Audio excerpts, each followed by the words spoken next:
J'aurais fait l'histoire d'Absilien pour moi. Absilien commence en Argentine, commence pendant la dictature, où je fais un groupe privé quand je ne pouvais pas enseigner à l'université. En France, ce n'était pas le cas, je n'avais pas accès à l'université, sauf que c'est vrai que c'était les années, en 1998, j'ai commencé à travailler à Paris Descartes. Avant de venir en France, j'ai créé Siglo XXI, siècle 21, que c'était une institution. C'était l'année 88. Et j'ai commencé à enseigner l'école française et l'école argentine, à mélanger les deux écoles. En réalité, j'ai une double origine. Ce n'est pas parce que je suis en France, j'ai une double origine dans ma formation. C'est l'école argentine, parce que j'ai beaucoup travaillé à l'école argentine, l'école française, parce que je l'ai travaillé de telle façon que c'est parti de mon savoir et mon savoir-faire aussi. Et c'est comme ça que cette conjoncture, plus j'ai eu des demandes, Absilien est né comme ça, est né d'un groupe de travail. Après, c'est vrai que je me suis rendu compte qu'il fallait l'institutionnaliser, ça fait qu'il fallait que je m'appuie sur mes appuis, en réalité, que c'était mes appuis que j'avais toujours en France, KS, d'une part, Heger, d'autre part, Grandjean, il y avait aussi Christian Joubert, mais c'est intéressant comment est né Absilien, parce que Absilien naît aussi d'une rencontre que j'ai travaillé pour la FPP, ça veut dire la Fédération européenne de psychothérapie psychanalytique, et j'étais à Bâle, dans une réunion de la FPP, où on travaillait autour de la section de thérapie familiale, et tout d'un coup, j'entends une association qui parle des groupes opératifs. Je dis, ça, où ça vient? Et c'est ma rencontre avec Lévon Salis. Lévon Salis, c'est une couple de gens qui étaient formés par Pauléo, qui était un disciple de Pichon. Il y a Lévon Salis, il y a l'Argentine, parce que j'ai demandé à Jeannie Puget, qui c'était un grand appui pour moi aussi. Et ça fait que, bon, bien sûr, Ana Quiroga, les collègues de l'Argentine, etc. Et en France, évidemment, mes collègues de la thérapie familiale, qui sont des groupalistes et qui m'ont aidé, m'ont appuyé dans ma démarche de la création d'Absilien. Et il faut dire aussi l'appui de la FAPAC, parce que dans ma tête, c'est la première chose que je fais quand on a eu notre statut, c'est aller à la FAPAC, que c'est la Fédération française de psychanalyse des groupes, et m'inclure avec l'ensemble des associations françaises pour pouvoir m'appuyer sur ce que c'est la psychanalyse des groupes en France. Et évidemment, là, encore Rouchy était un grand appui pour moi. C'est-à-dire que Rouchy a tenu beaucoup l'insertion d'Absilien à la FAPAG. Et bon, c'est vrai que là, il y avait aussi Edith Lecourt, avec qui je continue à travailler à Paris Descartes, et Philippe Robert. Ça fait que c'est mes collègues des soutiens, on peut dire les Parisiens, qui ont aussi un poids fondamental pour tenir Absilien à la base. Maintenant, Absilien est né le 24 mai 2003, une dizaine d'années. Il y a eu beaucoup de changements, beaucoup. Ça veut dire que j'ai beaucoup appris dans ce processus. Les origines de la psychanalyse des groupes, il faut dire, c'est Freud, en Totem et Tabou, psychologie de foule, et c'est des textes fondamentaux et que j'ai constaté dans ma clinique. Ça fait que c'est pas que de la théorie phylogénétique, etc., sinon que, évidemment, c'est l'origine de la fondation d'une institution et d'un groupe. Absilien aujourd'hui, cette année, était refondé. Il y a une refondation parce qu'on a pu construire notre règlement interne. C'est un travail collectif qui a été fait pour pouvoir réguler nos liens, les liens entre nous.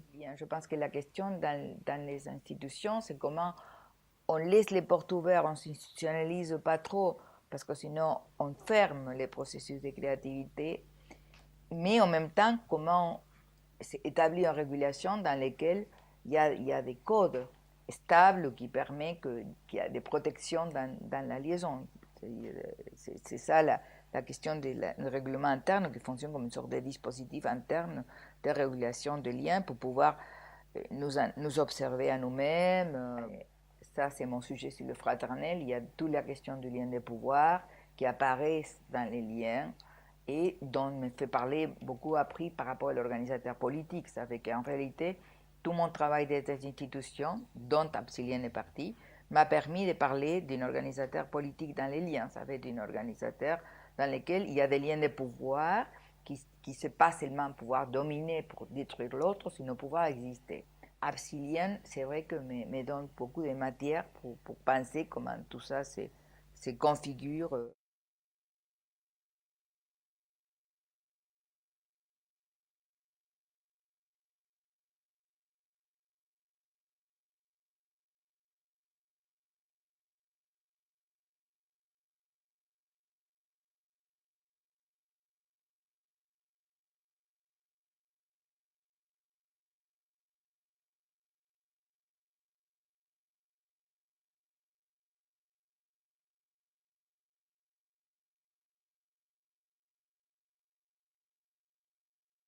Absilien, c'est une association qui travaille sur tout ce que c'est les configurations des liens. Je préfère ce mot plus que le mot groupe parce que tout le monde parle des groupes parce qu'il ne connaît pas les mots configuration des liens.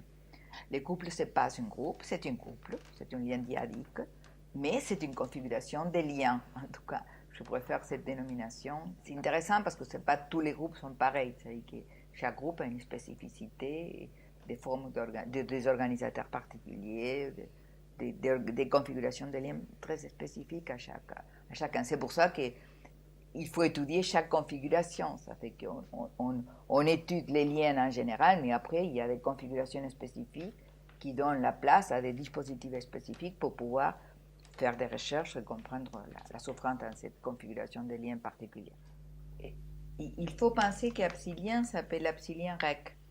Ça fait qu'il s'appelle Association de la psychanalyse des liens, en pluriel, recherche, enseignement clinique. Et quand on travaille sur la configuration des liens, on a un lien qui a été peut-être très travaillé en France et au point de vue international, que c'est les groupes. C'est une configuration de liens particuliers. Et ça, on a commencé à enseigner des groupes parce que c'était la demande, parce que les collègues qui viennent à Absilien travaillent tous comme analystes dans des institutions. Ça fait qu'il faut les groupes pour comprendre les problèmes de la groupalité dans les groupes qu'ils animent. La temporalité change actuellement. On n'a pas le même temps qu'avant. On a un changement radical par rapport au temps qui court, à la vitesse du temps. Et je pense que c'est des techniques qui donnent des réponses beaucoup plus adaptées actuelles à la souffrance psychique.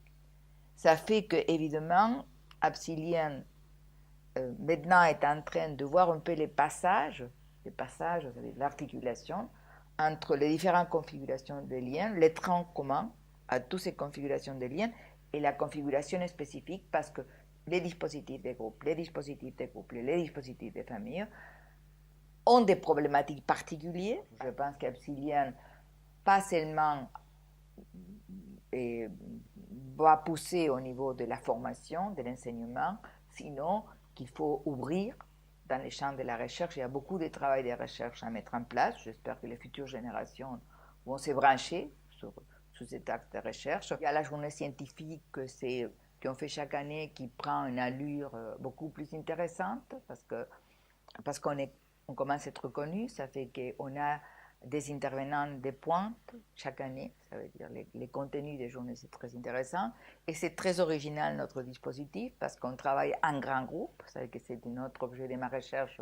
Les grands groupes qui viennent de très loin, ça fait que la possibilité de se rendre compte qu'on peut être 100, 200 personnes, ce n'est pas une question de nombre, c'est une question de comment on écoute les autres et quels sont les dispositifs qu'on met aussi quand on est nombreux à pouvoir dignifier l'existence des sujets. Ça veut dire à pas les traiter comme une masse, comme une foule, sinon comme des personnes qui participent. Et les journées scientifiques nous permettent de travailler ça. La même histoire, la journée des craintes, c'est difficile parce que c'est toute la conflictualité institutionnelle qui apparaît là, à travailler. Je suis en train de m'appuyer sur des autres collègues, sur des tiers collègues qui peuvent venir nous apporter de l'écoute, côté institutionnel aussi. Et il y a aussi des nouveautés par rapport à la thérapie des couples et la thérapie des familles. On a commencé à enseigner la thérapie des couples. C'est aussi un champ qui s'ouvre, c'est nécessaire parce qu'il y a très peu de choses en France par rapport à la thérapie des couples. Et on a ouvert aussi à la thérapie familiale. Ça fait que c'est notre champ. On fait des séminaires sur la thérapie familiale. Puis on a beaucoup de demandes institutionnelles. Ça fait qu'on fait des formations. Basiquement, c'est une institution de formation. Ça fait qu'on forme dans des hôpitaux, pas seulement au groupe. Ça fait que depuis que je suis en France, je forme aux équipes. On continue à faire l'enseignement à l'université. On a des contacts avec la Suisse, on a des contacts avec Annecy. On a travaillé sur Annecy, sur des régions, en tout cas, partout en France. Et c'est ça la richesse d'Absilien, qui c'est pas seulement des groupes opératifs, parce que je n'ai pas fait, je fais la matinée des groupes opératifs avec une version française des groupes opératifs, et l'après-midi, j'utilise la clinique de jeu de rôle, de psychogramme, etc., pour travailler la clinique. Ça fait qu'en réalité, je l'ai inventé, l'école des pigeons rivière ne fait pas ça.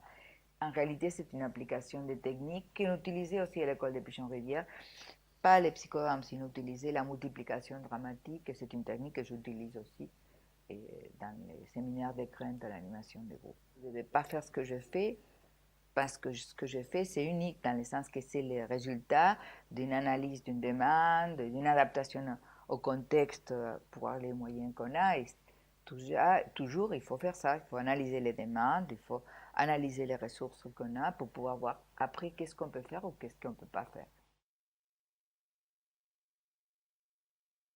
Moi, je pense bon, il y aura une étape qui va s'ouvrir après 10 ans. Je pense que les prochains 10 ans, ce seront des années clés, dans un contexte comme la France, dans lequel nous pouvons beaucoup apporter. La France est un pays qui est en crise majeure. Et c'est vrai que mon expérience d'avoir vécu des sociétés tellement instables et difficiles, avec de la répression politique, avec des difficultés économiques, peut servir à pouvoir donner des réponses à des questions qui sont assez complexes sans s'affoler. C'est-à-dire trouver toujours une réponse possible à la situation sociale, culturelle, etc. Il faudra trouver des réponses à, à la violence sociale de laquelle on est confronté aujourd'hui. Ça fait que je pense qu'Absilien a beaucoup de perspectives, beaucoup de travail à faire. Je pense qu'il y aura beaucoup de travail à faire dans le futur. Et comment Absilien va pouvoir utiliser la technologie actuelle pour pouvoir garder l'humain, ça veut dire garder les liens des groupes, mais aussi utiliser la nouvelle technologie comme Internet pour pouvoir transmettre et accéder à des populations beaucoup plus larges avec tout cet effacement des frontières, des distances, parce que c'est vrai aussi qu'on travaille en Europe. Absilien, quelques années, ce ne sera pas la même Absilien qu'aujourd'hui.